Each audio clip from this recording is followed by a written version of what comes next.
Beetroot rice சூப்பராக செய்யலாம் வாங்க.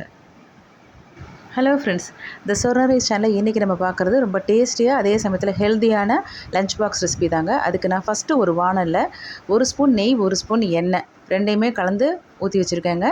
எண்ணெய் காஞ்சதுக்கப்புறமா நம்ம சோம்பு, ஒரே சின்ன துண்டு பட்டை, ஒரே பிரிஞ்சி இலை போட்டு இந்த மாதிரி நம்ம பீட்ரூட்டை இந்த மாதிரி சின்ன சின்னதாக பொடி பொடியாக கட் பண்ணி வச்சுக்கோங்க. துருவலில் போட்டு பண்ணிங்கன்னா இது சரியாக வராதுங்க.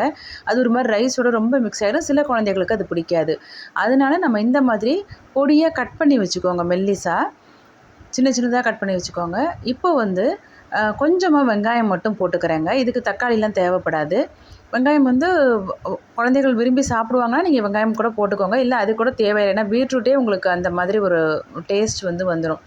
நான் இப்போ ஒரு கைப்பிடி அளவு பீட்ரூட் அதில் போட்டுக்கிறேங்க. இந்த மாதிரி பொடியாக கட் பண்ணது. வெங்காயம் வதங்கின உடனே போட்டுருங்க. ஒரே சின்ன துண்டு இஞ்சியும், ஒரே சின்ன துண்டு பூண்டும் ரெண்டையுமே நீங்கள் லைட்டாக தட்டிட்டும் போடலாம். பேஸ்ட் இருந்தாலும் போட்டுக்கோங்க. நான் தட்டிகிட்டே போட்டேங்க. அதை மட்டும் நான் வீடியோவில் எடுக்கும்போது போடும்போது காட்டலை, போட்டிருக்கேன் பாருங்கள். இப்போ உங்களுக்கு அந்த தண்ணி கொதிக்கும்போது தெரியும். இப்போ இதுக்கு தேவையான அளவு நான் இப்போ ஒரு சின்ன டீ கிளாஸ் அளவுக்கு தண்ணி எடுத்து அதில் ஊற்றி நல்லா வேக வச்சுட்டேங்க. தனியாக ஏற்கனவே வெந்த சாதம் இருக்குது. சாதம் வடிச்சிட்டு நீங்கள் எடுத்து வச்சுக்கலாம். நான் பாஸ்மதி ரைஸ் இன்றைக்கி நம்ம வீடியோவுக்கு நல்லா அழகாக இருக்குமேன்றதுக்காக நான் பாஸ்மதி ரைஸ் எடுத்துருக்கேன். நீங்கள் இது நார்மலான நம்ம வீட்டில் சாப்பாட்டு அரிசி எதுவாக இருந்தாலும் நீங்கள் வடித்து எடுத்து வச்சுக்கோங்க தனியாக. இந்த மாதிரி உதிராக இருந்துச்சுன்னா உங்களுக்கு நம்ம கொடுத்து அனுப்பும்போது குழந்தைகளுக்கும் ரொம்ப பிடிச்சி சாப்பிடுவாங்கங்கிறதுனால நான் இந்த மாதிரி எடுத்து வச்சுருக்கேன். அவ்வளோதாங்க. இப்போ இதுக்கு தேவையான அளவு நீங்கள் உப்பு மட்டும் சேர்த்துக்கோங்க. குழந்தைகளுக்கு கொடுக்கும்போது நம்ம காரம் போடணுங்கிற அவசியம் இருக்காது. ஒருவேளை கொஞ்சம் வளர்ந்த குழந்தைகள் அதனால் நீங்கள் காரம்லாம் சேர்த்துப்பாங்க அப்படின்னாக்கா நம்ம முதல்லையே நம்ம தண்ணி கொதிக்கும் போதே கொஞ்சமாக காரத்தூளும் போட்டுக்கோங்க, மிளகாத்தூளும். இப்போ நெக்ஸ்ட்டு நீங்கள் பார்த்தீங்கன்னா அடுத்த லஞ்ச் பாக்ஸ் ரெசிபி தாங்க பார்க்குறோம். கேரட் வித் பீஸ் பட்டாணி போட்ட ரைஸ் தான் பார்க்குறோம். இதுவும் ஒரே பட்டை, ஒரு லவங்கம், ஒரு சோம்பு, இது கொஞ்சமாக சோம்பு இதாங்க நான் இப்போ ஃபஸ்ட்டு போட்டு தாளிதம் பண்ணிக்கிறேன். இதுக்கும் அதே மாதிரி தான் கொஞ்சமாக நெய், கொஞ்சம் எண்ணெய், இது ரெண்டும் சேர்த்து போட்டோம்னா எப்போவுமே வாசனை ரொம்ப நல்லாயிருக்கும். அதனால தான் இந்த மாதிரி மிக்ஸ் பண்ணி போடுறது. இப்போ இது போட்டு நல்லா தாளிப்பு கொடுத்ததுக்கப்புறமா இஞ்சியும் பூண்டும் நான் எடுத்து போட்டுடலாம் ஈஸியாக நம்மளே அப்படிங்கிறதுக்காக லஞ்ச் பாக்ஸ்குள்ளே வைக்கிறதுக்கு முன்னாடியே எடுத்து போட்டுருவேன் எப்போவுமே இந்த இஞ்சி பூண்டை. அதனால நான் தட்டிட்டு போடுறேங்க. அது ரெண்டுக்குமே டிஃப்ரென்ஸ் நல்லாவே தெரியும். நீங்கள் தட்டிட்டு போட்டு செய்கிறதுக்குமே இஞ்சி பூண்டு பேஸ்ட்டாக அரைச்சது போட்டிங்க அப்படின்னாக்கா அதுக்கும் இதுக்கும் நல்ல டிஃப்ரென்ஸ் தெரியும். நீங்கள் ஒரு மாதிரி ட்ரை பண்ணி பாருங்கள். இப்போது இதுக்கு நான் ஒரு சேவிங் தான் பண்ணுறேங்கிறதுனால கொஞ்சமாக வெங்காயம் போட்டுக்கிறேங்க. இன்னொன்று எங்கள் குழந்தைக்கு வெங்காயம் பிடிக்காது ரொம்ப. அதனால நான் கொஞ்சமாக தான் எப்போவுமே வெங்காயம் போடுவேன். இப்போ பட்டாணியும் கேரட்டும் நல்லா கழுவி சுத்தம் பண்ணிவிட்டு பட்டாணியும் கேரட் பொடி பொடியாக கட் பண்ணியும் எடுத்து வச்சுருந்தேன். அதை போட்டுக்கிறேங்க. இது மொத்தமாக பார்த்திங்கன்னா ஒரு 3 டீஸ்பூன் வரும். இப்போது இதுக்கு தேவையான அளவு கொஞ்சமாக நீங்கள் உப்பு போட்டுட்டு காரம் வேணும் அப்படிங்கிற பட்சத்தில் நம்ம கொஞ்சமாக மிளகாத்தூள் ஆட் பண்ணிக்கலாம். நான் இப்போ ரெண்டுமே ஆட் பண்ணிவிட்டு இதுக்கு தேவையான அளவு தண்ணி ஊற்றி வேக வச்சுக்கிறேங்க. நீங்கள் ஒவ்வொரு நாளும் ஒவ்வொன்றும் கொடுக்கறதுக்கு ரொம்ப வசதியாக இருக்கும் உங்களுக்கு குழந்தைகளுக்கு. ஒரே மாதிரி ரிப்பீட்டடாக நம்ம கொடுத்துட்ருக்காம இந்த மாதிரி டிஃப்ரெண்ட்டாகவும் இருக்கும், இது ஹெல்த்தியாகவும் இருக்கும். இப்போ இதுக்கு ஒரு சின்ன கிளாஸ் அளவுக்கு தண்ணிங்க, ஒரு டீ கிளாஸ் அளவு தண்ணி ஊற்றி நான் வேக வச்சுக்கிறேன். ஏன் நம்ம நல்லா வேக வைக்கிறோம் அப்படின்னாக்கா ஃப்ரைட் ரைஸுக்கு பொதுவாக ரொம்ப ஹாஃப் குக்கராக தான் இருக்கும். ஆனால் நம்ம காலையில் சீக்கிரமாக செஞ்சுருவோம். குழந்தைகளுக்கு அவங்க ஒரு 12:30 அந்த மாதிரி தான் போய் லஞ்ச் பாக்ஸை ஓப்பன் பண்ணி சாப்பிடுவாங்க. அப்போ அதில் உங்களுக்கு எதுவும் இதுவாகிடக்கூடாது அப்படிங்கிறதுக்காக தான் நம்ம வீணாக போயிடவோ இல்லை ஹாஃப் குக்கடாக இருந்துச்சுன்னா அதில் சீக்கிரமாக அந்த இதுவாகிடும், ஃபார்ம் ஆகிடும் பாக்டீரியாலாம். அதனால நம்ம ஃபுல்லாக குக் பண்ணணுங்கிறதுக்காக தான் நான் அந்த மாதிரி நல்லா தண்ணி ஊற்றி நல்லா வேக வச்சு எடுத்துருக்கேங்க காயை.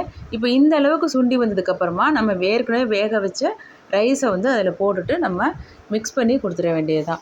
இதுவும் ரொம்ப உங்களுக்கு காலை நேர அவசரத்திற்கு நம்ம இந்த மாதிரி ஈஸியாக நீங்கள் செஞ்சிடலாம்.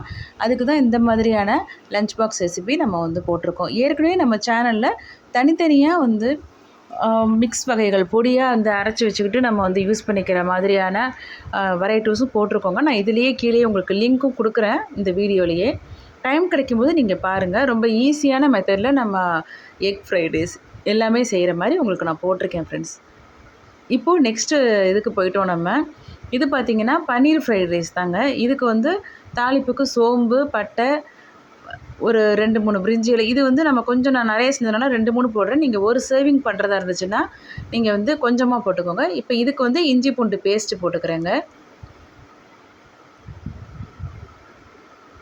நல்லா இது வந்து இதுவாகட்டும், வதங்கட்டும். இப்போ வந்து வெங்காயம் பொடியாக கட் பண்ணது போட்டுக்கிறேன், பெரிய வெங்காயம். அது கூடவே வந்து புதினா இலைகள் கொஞ்சம் போட்டுக்கிறேங்க. இது நல்லா ஒரு வாசனை கொடுக்கும்.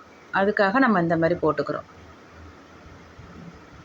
இப்போ இந்த மாதிரி நம்ம பெரிய துண்டுகளாக கட் பண்ணி வச்ச பன்னீரையும் போட்டுக்கிறேங்க. இதுவும் நல்லா இந்த மாதிரி எண்ணெயில் நல்லா வதங்கினதுக்கு அப்புறமா இதுக்கு நம்ம வந்து தண்ணி ஊற்றணுங்கிற அவசியம் இருக்காது. ஏன்னா பன்னீர் வந்து நல்ல சாஃப்டான ஐட்டம்ங்கிறதுனால 1 நிமிஷம் 2 நிமிஷம் நீங்கள் இந்த மாதிரி எண்ணெயில் போட்டு வதக்குனீங்கனாலே அது ஈஸியாக வெந்துடும். அவ்வளோதான். இப்போ இதில் வந்து நம்ம ஏற்கனவே வேக வச்சுருந்த ரைஸை வந்து நீங்கள் போட்டு மிக்ஸ் பண்ணிட்டீங்கன்னா டக்குன்னு உங்களுக்கு ஆகிடுங்க. நம்ம ஈஸியாக வந்து லஞ்ச் பாக்ஸ் வந்து கட்டுறதுக்கு உங்களுக்கு சிம்பிளாக வேலை முடிஞ்சிடும். அட் த சேம் டைம் நல்லா டேஸ்ட்டாகவும் இருக்கும், ஹெல்த்தியாகவும் இருக்கும். இப்போ நான் ஏற்கனவே வடித்து வச்சுருந்த ரைஸையும் போட்டு அதில் மிக்ஸ் பண்ண போகிறேங்க. அவ்வளோதான்.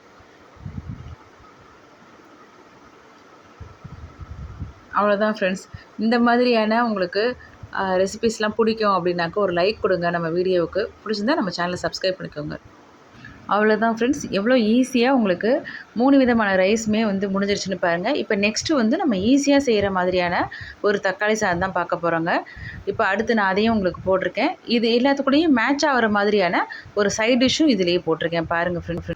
இப்போ நெக்ஸ்ட் நம்ம பார்க்குறது ஈஸியான தக்காளி சாதம்ங்க. இதுக்கு அதே மாதிரி தான் நம்ம எண்ணெயும் நெய்யும் நான் கொஞ்சம் போட்டு வச்சுருக்கேன். இப்போ இதுக்கு வந்து நான் கொஞ்சம் நிறைய பேர் சாப்பிட்ற மாதிரி 4 பேர் சாப்பிட்ற மாதிரி உள்ள அளவுக்கு செய்ய போகிறேங்க. அதனால் இதுக்கு கொஞ்சம் எண்ணெயும் நெய்யும் கூட போட்டிருக்கேன்.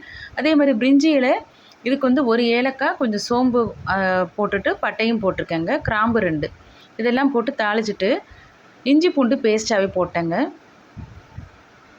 4 பேருக்குங்கிறதுனால நம்ம வந்து இப்போது 1 டீஸ்பூன், பெரிய டீஸ்பூனுக்கு 1 டீஸ்பூன் வரும். புதினா இலைகள் கொஞ்சம் போட்டுக்கலாம். இதெல்லாம் போடும்போது கொஞ்சம் நல்லாயிருக்கும். தக்காளி சாதம் டிஃப்ரெண்ட்டாக ரொம்ப நல்லாயிருக்கும் டேஸ்ட்டு. இப்போ இதுக்கு தேவையான அளவு வெங்காயம், பெரிய வெங்காயம் நல்லா பொடிசா நீள வாக்கில் கட் பண்ணது. அதே மாதிரி தக்காளியும் நல்லா இந்த மாதிரி கட் பண்ணதுங்க. இதுக்கு தேவையான அளவு உப்பு இப்போவே போட்டிங்கன்னா கொஞ்சம் நல்லா சீக்கிரமாக உங்களுக்கு நல்லா இதுவாகி வரும், மேஷ் ஆகி வரும் உங்களுக்கு. இப்போது தனி மிளகாத்தூள் நான் இதுக்கு வந்து 1 டீஸ்பூனும், அதே மாதிரி சாம்பார் பவுடர் இல்லைன்னா குழம்பு பவுடர் நம்ம வீட்டில் அரைச்சி வச்சுருப்போம்ல அது 1 டீஸ்பூனும் போட்டுக்கிறேங்க. இதுக்கு கொஞ்சமாக தண்ணி ஊற்றிட்டு, ஏன்னா நம்ம அந்த தக்காளிலாம் நல்லா உங்களுக்கு கூழ் மாதிரி ஆணுச்சா தான் நல்லாயிருக்கும் டேஸ்ட்டு. அதனால் நான் கொஞ்சமாக தண்ணி ஊற்றிட்டு இந்த மாதிரி எண்ணெய் பிரிஞ்சு வர அளவுக்கு அதை வந்து வேக விட்டு எடுத்துக்கிட்டேங்க. இப்போது நம்ம வெந்த ரைஸை இதில் போட்டு மிக்ஸ் பண்ணி எடுத்துட்டோம்னா நம்மளோட தக்காளி சாதமும் சூப்பராக ரெடி ஆகிடும். ஸோ வெரைட்டி ரைஸில் 4 விதமான வெரைட்டி ரைஸ் நம்ம இன்றைக்கி நம்ம சேனலில் பார்த்துருக்கோம். இந்த மாதிரி நீங்களும் உங்கள் குழந்தைகளுக்கு வெரைட்டி ரைஸ் தான் பிடிக்கும் அப்படிங்கிற குழந்தைகளுக்கு இது ரொம்ப பிடிக்கும் கண்டிப்பாக. இந்த மாதிரி லஞ்ச் பாக்ஸ் ரெசிபி ஈஸியாக செஞ்சு கொடுங்க. Bye friends. பிடிச்சிருந்தா நம்ம சேனலை சப்ஸ்கிரைப் பண்ணிக்கோங்க ஃப்ரெண்ட்ஸ்.